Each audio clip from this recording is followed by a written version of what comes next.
বিধানসভা নির্বাচনের আগে দিকে দিকে ছড়িয়ে পড়েছে আইপ্যাক বিরোধী পোস্টার, কিন্তু কেন নেই সদুত্তর? এর পেছনে কার হাত রয়েছে? রাতের অন্ধকারে কে বা কারা মারলো এই পোস্টার? এই নিয়ে শুরু হয়েছে রাজনৈতিক বিতর্ক। রাজ্যের বিভিন্ন প্রান্তের পর এবার নদিয়ার শান্তিপুরে বিস্তীর্ণ এলাকা জুড়ে আইপ্যাকের সঙ্গে যুক্ত বিনীত গোয়েলের বিরুদ্ধে সরাসরি পড়ল পোস্টার। উল্লেখ রয়েছে একাধিক দুর্নীতিতে যুক্ত সে। সকলের নজরে আসতেই শুরু হয়েছে তীব্র চাঞ্চল্য। দেখাবো।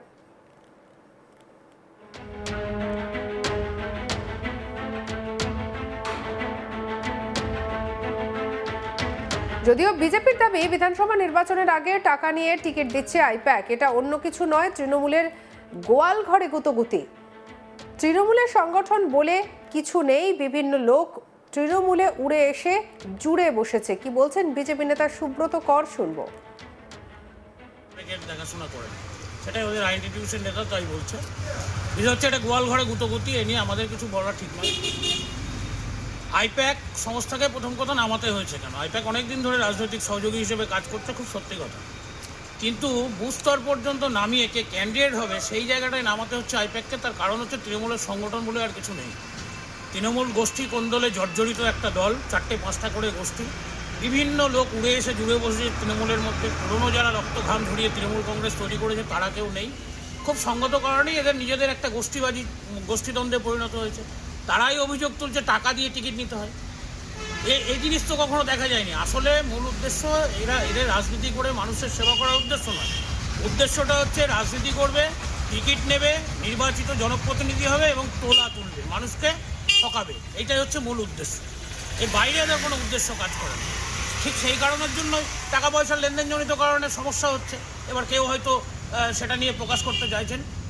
এটা আমি বলবো যে এটা তৃণমূল রক্ষা মঞ্চ বা তৃণমূল রক্ষা কমিটি করতে হচ্ছে কেন? কারণ তৃণমূলকে নদিয়ার মানুষ হারাতে হারাতে হারাধন করে দিয়েছে। দক্ষিণ নদিয়াতে তৃণমূলের কোনো অস্তিত্ব নেই। শান্তিপুরের ক্ষেত্রেও দেখুন, একটা উপনির্বাচন ছাড়া শান্তিপুরে কোনো নির্বাচনে তৃণমূল কংগ্রেস জেতেনি। না 2021-এ জিতেছে, না 2019-এ জিতেছে, না 2024-এ জিতেছে। সর্বত্র গোটা নদিয়া দক্ষিণ থেকে দেখুন তৃণমূল কংগ্রেস নিশ্চিহ্ন হয়ে যাওয়ার মুখে। সেই কারণের জন্য এদের গোয়াল ঘরে গুতোগুতি চলছে। এ নিয়ে আমরা আর কি বলতে পারি? তৃণমূলের দাবি, যাদের বিনীত গোয়েল সম্পর্কে ভুল ধারণা আছে তারাই হয়তো এই পোস্টার মেরেছে। এই ঘটনায় তৃণমূল কোনোভাবে যুক্ত নয়। কি বলছেন জয়ন্ত ঘোষ, শুনবো তৃণমূল নেতার বক্তব্য। বিনীত গোয়েলের নামে অকথ্য ভাষায় গালিগালাজ দিয়ে পোস্টার পড়েছে, শান্তিপুরেও পড়েছে, আমাদের কাছে তার ছবি আছে, এবং নদিয়ার দক্ষিণে বিভিন্ন জায়গায় পড়েছে। কি বলবেন? আপনি বললেন এইমাত্র শুনলাম, কে বা পোস্টার ফেলেছে সেটা তো আমরা বলতে পারবো না। এবং যাদের বিনীত গোয়েল সম্পর্কে ধারণা খারাপ আছে তারা ফেলেছে, ব্যক্তিগত তার কার্যসিদ্ধি হয়নি বলে ফেলেছে। এবং সবথেকে বড় কথা, সেখানে তৃণমূল কংগ্রেস পোস্টারে তৃণমূল কংগ্রেস মেরেছে, এই দায়টাও স্বীকার করা হয়েছে। এখন যে স্বীকার করছে সেটা তার ব্যাপার, এটা সম্পূর্ণ দলের আভ্যন্তরীণ বিষয়। যা বলার এটা দলীয় নেতৃত্ব, জেলা নেতৃত্ব, রাজ্য নেতৃত্ব তারা বলবে। আপনি তো জেলা নেতৃত্বের মধ্যেই পড়েন। আমি জেলা নেতৃত্বে পড়ি, কিন্তু এই এখতিয়ারটা আমার মধ্যে নেই। তবে যে বক্তব্যটা, যে পোস্টার পড়েছে সেটা কে বা কারা ফেলেছে এটা আমার জানা নেই। আপনি বললেন, বিষয়টা শুনলাম, আমি জেলা কর্তৃপক্ষ বা রাজ্য নেতৃত্বের জেনে বিষয়টা বলব। এই যে এই ঘটনাটা ঘটলো, এই ঘটনাটা কি 2026-এর আগে বিজেপির চক্রান্ত হতে পারে? কি মনে করেন? 2026-এ যে বিধানসভা নির্বাচন আসছে, তো সময়ের অপেক্ষা। সিপিএম 0 থেকে 1 হওয়ার চেষ্টা করছে, আর বিজেপি 2 অঙ্কে যেতে পারবে কিনা সেটা চেষ্টা করছে। ওসব নিয়ে আমরা ভাবিত না, কে কোথায় পোস্টার ফেলেছেন না। ভোট হবে মমতা বন্দ্যোপাধ্যায়কে দেখে আর অভিষেক বন্দ্যোপাধ্যায়কে দেখে, তার বাইরে কোনো কথা। মানুষ উন্নয়নের পক্ষে ভোট। অন্যদিকে গোটা ঘটনা নিয়ে শুরু হয়েছে তদন্ত শুরু করেছে পুলিশ প্রশাসন। এ নিয়ে আমাদের কালিক সুরজিৎ দাসের রিপোর্ট দেখাবো। নির্বাচন যত এগিয়ে আসছে ততই বৃদ্ধি পাচ্ছে রাজনৈতিক উত্তাপ। এবার দেখা যাচ্ছে বিভিন্ন জায়গায় বিভিন্ন রাজনৈতিক ব্যক্তির নামে পোস্টার পড়ছে। নদিয়ার শান্তিপুর কিংবা নদিয়া জেলা তার ব্যতিক্রম নয়। এর আগেও দেখা গেছে যে জগন্নাথ সরকার, বিজেপির এমপি সাংসদ, তার নামে গদ্দার লেখা পোস্টার পড়েছিল। এবার নতুন করে আবার তৃণমূলের আইপ্যাকের দায়িত্বপ্রাপ্ত থাকা বিনীত গোয়েল, তার নামে পোস্টার পড়লো শান্তিপুর। শুধু শান্তিপুর নয়, যেটা খবর পাওয়া যাচ্ছে নদিয়ার কল্যাণীতেও তার নামে পোস্টার পড়েছেন। এবং তৃণমূল কংগ্রেস কর্মীবৃন্দ সেই পোস্টারের গায়ে লেখা আছে যে তারা দায় স্বীকার করেছেন যে তারাই পোস্টার মেরেছে। পোস্টারে বলা হয়েছে এই যে বিনীত গোয়েল, যিনি আইপ্যাকের দায়িত্ব রয়েছে, তৃণমূলের হয়ে কাজ করছেন, তিনি মূলত টাকার বিনিময়ে প্রার্থী তালিকা একটা করার প্রচেষ্টা চালাচ্ছেন। সেই কারণে একদম পোস্টারে লেখা রয়েছে দুর্নীতিগ্রস্ত এই আইপ্যাকের দায়িত্বপ্রাপ্ত বিনীত গোয়েলকে সরাতে হবে। মূলত এই পোস্টার পড়ার পর যখন লক্ষ্য করা যায় তখনই নতুন করে বিতর্ক সৃষ্টি হয়, যদিও পরবর্তীকালে তৃণমূল কর্মীরাই ওই পোস্টার ছিঁড়ে ফেলে। তবে এই পোস্টার সামনে আসতেই কিন্তু রাজনৈতিক বিতর্ক শুরু হয়েছে। তৃণমূল যেটা দাবি করছেন যে এই চক্রান্ত চালাচ্ছে মূলত বিরোধী দল বিজেপি।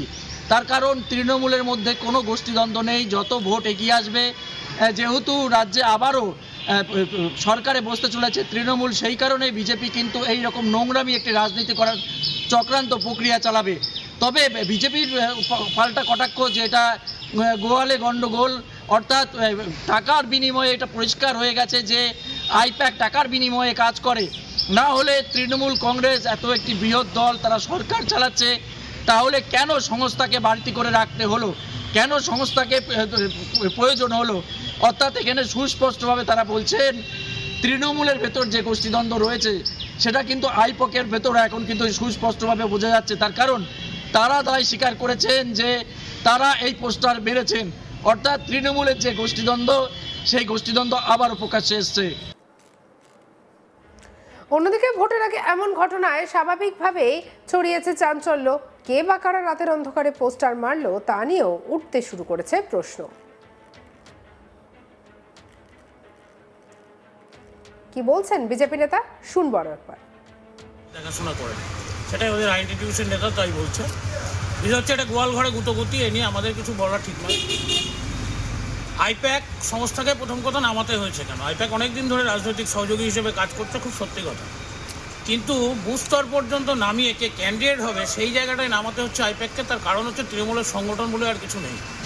তৃণমূল গোষ্ঠী কোন্দলে জর্জরিত একটা দল, 4-5টা করে গোষ্ঠী, বিভিন্ন লোক উড়ে এসে জুড়ে বসেছে তৃণমূলের মধ্যে। পুরনো যারা রক্ত ঘাম ঝরিয়ে তৃণমূল কংগ্রেস তৈরি করেছে তারা কেউ নেই। খুব সঙ্গত কারণেই এদের নিজেদের একটা গোষ্ঠীদ্বন্দ্বে পরিণত হয়েছে। তারাই অভিযোগ তুলছে টাকা দিয়ে টিকিট নিতে হয়। এই জিনিস তো কখনো দেখা যায়নি। আসলে মূল উদ্দেশ্য এদের রাজনীতি করে মানুষের সেবা করার উদ্দেশ্য নয়। উদ্দেশ্যটা হচ্ছে রাজনীতি করবে, টিকিট নেবে, নির্বাচিত জনপ্রতিনিধি হবে এবং তোলা তুলবে, মানুষকে ঠকাবে। এইটাই হচ্ছে মূল উদ্দেশ্য। এর বাইরে এদের কোনো উদ্দেশ্য কাজ করে না। ঠিক সেই কারণের জন্য টাকা পয়সার লেনদেনজনিত কারণে সমস্যা হচ্ছে। এবার কেউ হয়তো সেটা নিয়ে প্রকাশ করতে চাইছেন। এটা আমি বলবো যে এটা তৃণমূল রক্ষা মঞ্চ বা তৃণমূল রক্ষা কমিটি করতে হচ্ছে কেন? কারণ তৃণমূলকে নদিয়ার মানুষ হারাতে হারাধন করে দিয়েছে। দক্ষিণ নদিয়াতে তৃণমূলের কোনো অস্তিত্ব নেই। শান্তিপুরের ক্ষেত্রেও দেখুন, একটা উপনির্বাচন ছাড়া শান্তিপুরে কোনো নির্বাচনে তৃণমূল কংগ্রেস জেতেনি না। সঙ্গে রাখুন আজ তাক বাংলার ইউটিউব চ্যানেলকে, লাইক, কমেন্ট, শেয়ার, সাবস্ক্রাইব করতে ভুলবেন না।